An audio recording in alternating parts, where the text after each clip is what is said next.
इयत्ता 12वी बोर्डाची परीक्षा, बदललेला अभ्यासक्रम, कोरोनामुळे बराच काळ महाविद्यालयात जाता आले नाही. अशा परिस्थितीमध्ये येणारा बोर्डाचा मराठीचा पेपर हा नेमका कसा असेल? कोणत्या घटकावर किती गुणांच्या कृती विचारल्या जातील? कृती पत्रिकेमध्ये एकूण कृती किती असणार आहेत? त्यामध्ये मुख्य कृती किती असतील आणि उपकृती किती असतील? त्या कृतींचे स्वरूप नेमके कशा प्रकारचे असणार आहे?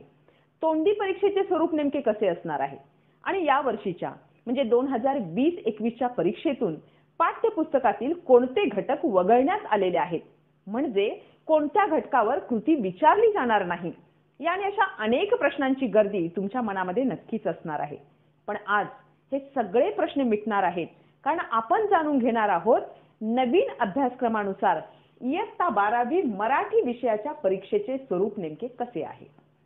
आता विद्यार्थी मित्र हो, 12वी बोर्डासाठी मराठी विषयाची परीक्षा ही एकूण 100 गुणांसाठी असणार आहे. त्यातील 80 गुणांची लेखी परीक्षा असेल आणि 20 गुणांची तोंडी परीक्षा असेल. आता सुरुवातीला आपण 80 गुणांच्या लेखी परीक्षेचा विचार करूया. आता लेखी परीक्षेमध्ये 80 गुणांसाठी तुम्हाला कृती पत्रिका सोडवायची आहे आणि त्यासाठी वेळ दिला जाणार आहे तो म्हणजे 3 तासांचा. आता या कृती पत्रिकेमध्ये पाठ्यपुस्तकातील कोणत्या घटकावर किती गुणांच्या कृती येणार आहेत हे सुरुवातीला जाणून घ्या, कारण अभ्यासाच्या नियोजनासाठी ही गोष्ट तुम्हाला फार महत्त्वाची ठरणार आहे. तर पाहूयात पाठ्यपुस्तकातील कोणत्या घटकावर किती गुणांच्या कृती विचारल्या जातील. तर पहा, गद्य, पद्य, कथा साहित्य प्रकार, उपयोजित मराठी आणि व्याकरण व लेखन अशा 5 घटकांवर आधारित ही कृतीपत्रिका असणार आहे. 80 गुणांपैकी कोणत्या घटकावर किती गुणांच्या कृती येणार आहेत हे सुरुवातीला पाहूयात. गद्य या घटकावर 20 गुणांच्या कृती येतील. आता गद्य म्हणजे नेमकं काय असणार आहे? तर पाठ्यपुस्तकामध्ये जे पाठ आपण अभ्यासलेले आहेत त्या पाठांवरील 2 उतारे असतील आणि एक उतारा मात्र जो पाठ्यपुस्तकामध्ये तुम्ही अभ्यासलेला नाही असा असणार आहे, म्हणजे अपठित उतारा असणार आहे. आणि अशा 3 उतार्यांवर आधारित 20 गुणांच्या कृती असणार आहेत. दुसरा घटक आहे पद्य. यामध्ये पुस्तकामध्ये अभ्यासलेल्या कवितांवर आधारित कृती असणार आहेत. या कृती एकूण 16 गुणांच्या असतील. पाठ्यपुस्तकाच्या बाहेरची कविता येणार नाही. ज्या कविता तुम्ही शिकलेल्या आहात त्याच कवितांवर आधारित या कृती असतील. तिसरा घटक आहे कथा साहित्य प्रकार. यावर आधारित 10 गुणांच्या कृती असणार आहेत. चौथा घटक आहे उपयोजित मराठी. या घटकावर 14 गुणांच्या कृती असणार आहेत. आणि 5वा घटक व्याकरण व लेखन. या घटकावर 20 गुणांच्या कृती असतील. पैकी व्याकरणवरती 10 गुणांच्या कृती असतील आणि निबंध 10 गुणांसाठी असणार आहे. अशा एकूण 20 गुणांच्या कृती व्याकरण व लेखन या विभागावर असणार आहेत. तर पाठ्यपुस्तकातील कोणत्या घटकावरती किती गुणांच्या कृती विचारल्या जाणार हे आपण जाणून घेतलं. आता या कृती पत्रिकेमध्ये मुख्य कृती असणार आहेत त्या म्हणजे 5. आता जे आपण 5 घटक पाहिले त्याच्यावर आधारित असणाऱ्या मुख्य 5 कृती असणार आहेत आणि त्या मुख्य कृतींमध्ये इतर उपकृती असणार आहेत. आता या मुख्य कृती कोणत्या असणार आहेत आणि उपकृती कोणत्या असणार आहेत, किती गुणांसाठी त्या असणार आहेत, त्यांचं स्वरूप कसं असेल, या सर्व गोष्टींचा सविस्तरपणे विचार आपण करूयात. आता ही कृती क्रमांक 1 जी असणार आहे ही गद्य विभागावर आधारित असणार आहे. या कृतीसाठी गुण आहेत 20. या पहिल्या कृतीमध्ये एकूण 3 उपकृती असतील, अ, आ आणि ई. या 3 कृतींचे मिळून 20 गुण असणार आहेत. पहिली जी अ कृती आहे ही 8 गुणांसाठी आहे. आ ही उपकृती 8 गुणांसाठी आहे आणि ई ही उपकृती 4 गुणांसाठी आहे. आता या प्रत्येक कृतीमध्ये नेमकं काय असणार आहे हे पाहूयात. पहिली जी कृती आहे अ, यामध्ये पाठ्यपुस्तकातील एक उतारा दिला जाईल आणि त्या उतार्यावर आधारित 3 कृती तुम्ही सोडवायच्या आहेत. पहिली असेल आकलन कृती 2 गुणांसाठी, दुसरी असेल आकलन कृती 2 गुणांसाठी आणि तिसरी असेल स्वमत व अभिव्यक्ती कृती 4 गुणांसाठी. आता पहा, पहिल्या 2 ज्या आहेत त्या आकलन कृती आहेत. त्यांची उत्तरे त्या परिच्छेदामध्येच असणार आहेत, उतार्यामध्येच असणार आहेत. तुम्ही तो उतारा समजून घ्यायचा आहे आणि तुमच्या भाषेमध्ये ती उत्तरं लिहायची आहेत. तिसरी जी कृती आहे ती स्वमत व अभिव्यक्ती या दोन्हीवरती एक एक कृती असणार आहे. एक स्वमत कृती असेल आणि एक अभिव्यक्ती कृती असेल. त्यापैकी तुम्हाला जी सोपी वाटेल ती तुम्ही सोडवायची आहे. 2 पैकी एक कृती सोडवली की 4 गुण मिळणार आहेत. अशा प्रकारे अकृती ही एकूण 8 गुणांची असणार आहे. आ ही उपकृती जी आहे त्यामध्ये पुन्हा एक पाठ्यपुस्तकातील उतारा असेल. ज्या उतार्यावर अप्रमाणेच आकलन कृती असेल 2 गुणांची, दुसरी आकलन कृती असेल 2 गुणांची आणि तिसरी स्वमत व अभिव्यक्ती कृती असेल. दोन्हीपैकी एक सोडवायची 4 गुणांसाठी. अशा प्रकारे आ ही उपकृती 8 गुणांसाठी असणार आहे. आता ई ही उपकृती पहा. या कृतीसाठी जो उतारा दिलेला असणार आहे तो अपठित असणार आहे. म्हणजे पुस्तकाच्या बाहेरील असेल. जो उतारा याआधी तुम्ही अभ्यासलेला नाही असा उतारा येणार आहे आणि त्या उतार्यावर आधारित 2 आकलन कृती तुम्हाला विचारल्या जातील. पहिली आकलन कृती 2 गुणांसाठी असेल आणि दुसरी आकलन कृती 2 गुणांसाठी असेल.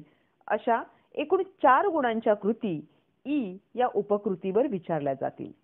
थोडक्यात पहा, अ या कृतीला एकूण 20 गुण आहेत. त्यामध्ये 3 उपकृती आहेत.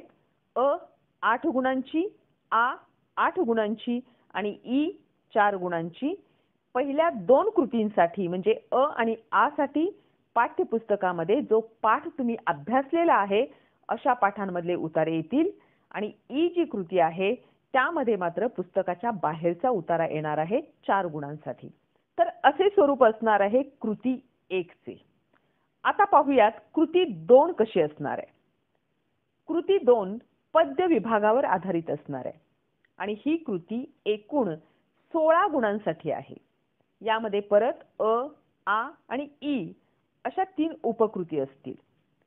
अ या उपकृतीमध्ये पुस्तकातील एक कविता दिलेली असेल. ही संपूर्ण कविता असेल आणि त्या कवितेवर आधारित 3 कृती असतील. त्यामध्ये पहिली आकलन कृती 2 गुणांसाठी, दुसरी आकलन कृती 2 गुणांसाठी आणि तिसरी अभिव्यक्ती कृती 4 गुणांसाठी. म्हणजे कृती 2 मधील अ ही पुस्तकातील कवितेवर अवलंबून आहे आणि त्याचबरोबर ती 8 गुणांसाठी विचारली जाणार आहे. कृती 2 मधील आ ह्या उपकृतीमध्ये पुस्तकातील कवितेच्या ओळींचा अर्थ लिहावा लागणार आहे. 4 गुणांसाठी ही कृती आहे.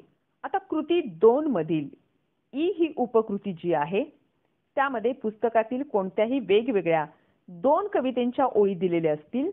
त्यापैकी एका कवितेच्या ओळीतील काव्य सौंदर्य स्पष्ट करा अशी कृती असेल आणि दुसऱ्या कवितेच्या ओळीचे रसग्रहण करायला सांगितले जाईल. थोडक्यात कृती क्रमांक 2 मध्ये एकूण 4 कवितांवरती कृती असणार आहेत. त्यापैकी अ मध्ये एक पूर्ण कविता दिली जाईल. 8 गुणांच्या कृती त्यावर असणार आहेत. आ या उपकृतीमध्ये एका कवितेतील 4 ओळी दिल्या जातील, अर्थ लिहायला सांगितला जाईल आणि ई या उपकृतीमध्ये वेगवेगळ्या 2 कविता असतील. त्यापैकी एक कृती तुम्हाला सोडवायची आहे. काव्य सौंदर्य स्पष्ट करा किंवा रसग्रहण करा अशी ती कृती असणार आहे. असे एकूण 16 गुण पद्य विभागावर असतील. तिसरी जी कृती आहे ही कथा साहित्य प्रकारावर असणार आहे 10 गुणांसाठी. यामध्ये 2 उपकृती असतील अ आणि आ. यापैकी अ मध्ये कथा साहित्य प्रकार परिचय हा जो सैद्धांतिक भाग आहे त्यातील एक उतारा दिला असेल आणि त्यावर आधारित 4 गुणांच्या कृती विचारल्या जातील. त्यामध्ये 1 आणि 2 अशा परत उपकृती असतील. 1 मध्ये 1-1 गुणांच्या 2 उपकृती असणार आहेत आणि 2 मध्ये 2 गुणांची आकलन कृती असणार आहे. अशा प्रकारे उतार्यावर आधारित 4 गुणांच्या कृती कथा साहित्य प्रकार या सैद्धांतिक भागावर विचारल्या जातील. यामधली जी आ ही उपकृती आहे ती पुस्तकातील कथांवर आधारित असणार आहे. म्हणजे आपण ज्या 2 कथा अभ्यासल्या आहेत, शोध आणि गढी, या 2 कथांवर आधारित 4 कृती असतील. त्यापैकी 2 कृती तुम्हाला सोडवायच्या आहेत. आता या कृतींचे स्वरूप कसे असणार आहे तर प्रत्येक पाठावर एक स्वमत कृती आणि एक अभिव्यक्ती कृती असेल. अशा 2 स्वमत आणि 2 अभिव्यक्ती कृती असतील आणि या 4 कृतींपैकी 2 कृती तुम्हाला सोडवायच्या आहेत. त्याला गुण आहेत 6. म्हणजे प्रत्येक कृती 3 गुणांसाठी आहे. चौथी कृती आहे उपयोजित मराठी या भागावर आधारलेली, जी 14 गुणांसाठी आहे. यामध्ये परत 2 उपकृती आहेत, अ आणि आ. अ मध्ये 4 पैकी 2 आकलन कृती तुम्हाला सोडवायच्या आहेत 4 गुणांसाठी. म्हणजे प्रत्येक कृतीला 2 गुण असणार आहेत. आणि आ या उपकृतीमध्ये 4 पैकी 2 कृती तुम्हाला सोडवायच्या आहेत, प्रत्येकी 5 गुण. म्हणजे 10 गुणांसाठी 2 कृती सोडवायच्या आहेत. या कृतींना मात्र मुद्दे दिलेले असतील आणि त्या मुद्द्यांच्या आधारे उत्तरे तुम्ही लिहायची आहेत. अशा प्रकारे उपयोजित मराठीवरील कृती 14 गुणांसाठी असणार आहेत. आणि 5वी कृती आहे व्याकरण व लेखन या भागावर आधारलेली, जी 20 गुणांसाठी असणार आहे. या कृतीमध्ये अ आणि आ अशा 2 कृती असतील. अ ही व्याकरणवर आधारलेली असेल आणि आ ही लेखनवर आधारलेली असेल. अ या कृतीमध्ये 5 घटकावर एकूण 10 कृती दिलेल्या असतील. प्रत्येक कृती 1 गुणांची असेल. यामध्ये वाक्य रूपांतरवर आधारित 2 कृती असतील, समासवर आधारित 2 कृती असतील, प्रयोगवर आधारित 2 कृती असतील, अलंकारवर आधारित 2 कृती असतील. यामध्ये एक कृती उपमेय किंवा उपमान ओळखण्यासाठी असेल आणि दुसरी कृती ही ओळीतील अलंकार ओळखण्यासाठी असेल. वाक्यप्रचारावर आधारित 2 कृती असतील. यामध्ये एक कृती वाक्यप्रचाराचा अर्थ ओळखण्यासाठी असेल आणि दुसरी कृती वाक्यप्रचाराचा वाक्यात प्रयोग करण्यासाठी असेल. अशा प्रकारे अ ही कृती 10 गुणांसाठी असणार आहे. आता कृती क्रमांक 5 मधील जी आ ही उपकृती आहे ती निबंध लेखनावर असणार आहे आणि त्यासाठी गुण असणार आहेत 10. आता 5 विषय दिले जातील. यामध्ये वर्णनात्मक निबंध, व्यक्तिचित्रणात्मक निबंध, आत्मवृत्तात्मक निबंध, कल्पनारम्य निबंध आणि वैचारिक निबंध या प्रत्येक प्रकारावर आधारित एक एक विषय असणार आहे. 5 पैकी कोणताही एक निबंध तुम्हाला लिहायचा आहे. विद्यार्थी मित्रहो, 80 गुणांची कृतीपत्रिका नेमकी कशी असेल, उपकृती कोणत्या असतील, त्यांचे स्वरूप काय असेल, गुणांची विभागणी कशी असेल, या सर्व गोष्टी अगदी सविस्तरपणे आपण माहिती करून घेतल्या. आता यानंतर एक गोष्ट लक्षात घ्या की या वर्षी म्हणजे 2020-21च्या परीक्षेतून पाठ्यपुस्तकातील काही घटक हे वगळण्यात आलेले आहेत. काही भाग हा कमी करण्यात आलेला आहे. म्हणजेच परीक्षेसाठी त्या भागावर कोणतीही कृती विचारली जाणार नाही. मग पाठ्यपुस्तकातील असा कोणता भाग आहे की ज्यावरती कृती विचारली जाणार नाही ते जाणून घ्या.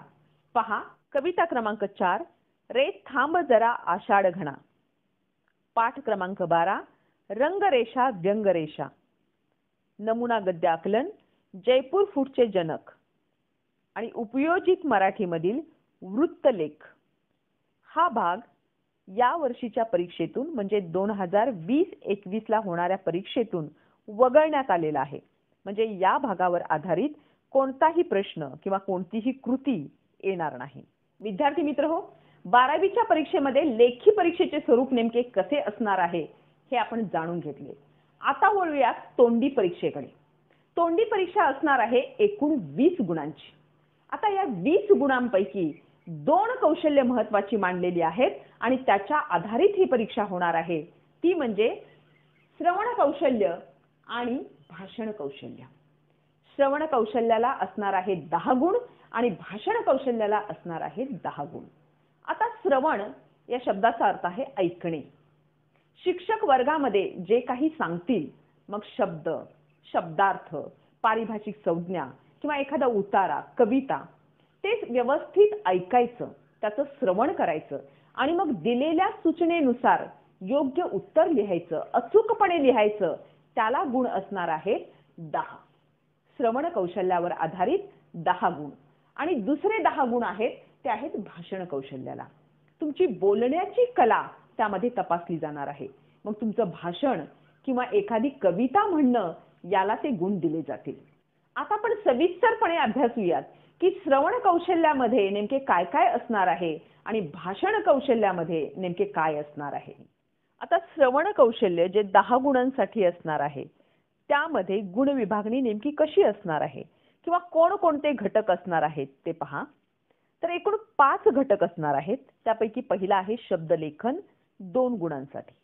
म्हणजे शिक्षक 4 शब्द मोठ्याने उच्चारतील, ते शब्द तुम्ही अचूकपणे लिहायचे आहेत, त्याला 2 गुण आहेत. दुसरा आहे वाक्यलेखन. 2 वाक्ये सांगितली जातील, ती वाक्ये बिनचूकपणे तुम्हाला लिहावी लागतील. तिसरा आहे शब्दार्थ लेखन. 4 शब्द उच्चारले जातील, त्यापैकी 2 शब्दांचा अर्थ तुम्हाला लिहावा लागेल. चौथा घटक आहे पारिभाषिक शब्द. 4 इंग्रजी पारिभाषिक शब्द उच्चारले जातील, त्या शब्दांना असणारी मराठीतील संज्ञा तुम्ही लिहायची आहे. आणि 5वा घटक आहे सारांश लेखन. पुस्तकातील कोणतीही कविता, कथा किंवा उतारा तुम्हाला ऐकवला जाईल आणि त्यावर आधारित त्याचा सारांश तुम्ही 5 ओळीमध्ये लिहायचा आहे. किंवा त्या उतार्याची, कथेची, कवितेची जी मध्यवर्ती कल्पना आहे ती तुम्ही लिहायची आहे. त्याला असणार आहेत 2 गुण. अशा प्रकारे शब्दलेखन, वाक्यलेखन, शब्दार्थ लेखन, पारिभाषिक शब्दांची मराठी संज्ञा लिहिणे आणि सारांश लेखन अशा 5 घटकावर आधारित 10 गुण आहेत. प्रत्येक घटकावर 2 गुण आहेत. असे 10 गुणांचे श्रवण कौशल्य तपासले जाईल. त्यानंतर असेल ते भाषण कौशल्य 10 गुणांसाठी. यामध्ये नियोजित म्हणजे पूर्वतयारी केलेले भाषण किंवा उत्स्फूर्त म्हणजे आयत्या वेळचे भाषण तुम्ही करू शकता. त्याला गुण आहेत 5. आणि भाषण कौशल्यमध्ये दुसरा जो घटक आहे तो आहे कविता पठण. पुस्तकातील किंवा पुस्तकाच्या बाहेरची कोणतीही कविता तुम्ही सादर करायची आहे, त्याच्यासाठी गुण आहेत 5. अशी एकूण 20 गुणांची तोंडी परीक्षा होईल. तर विद्यार्थी मित्र हो, आजच्या या भागामध्ये मराठी विषयाची परीक्षा बदललेल्या अभ्यासक्रमानुसार नेमकी कशी होईल हे आपण जाणून घेतले. 80 गुणांची असणारी लेखी परीक्षा आणि 20 गुणांची असणारी तोंडी परीक्षा या दोन्हींचे स्वरूप कसे असेल हेही आपण सविस्तरपणे पाहिलेले आहे. त्यामुळे येणारा मराठीचा पेपर कसा असेल याचा अंदाज तुम्हाला नक्की येईल. तुम्हा सर्वांना अभ्यासासाठी मनपूर्वक शुभेच्छा. धन्यवाद.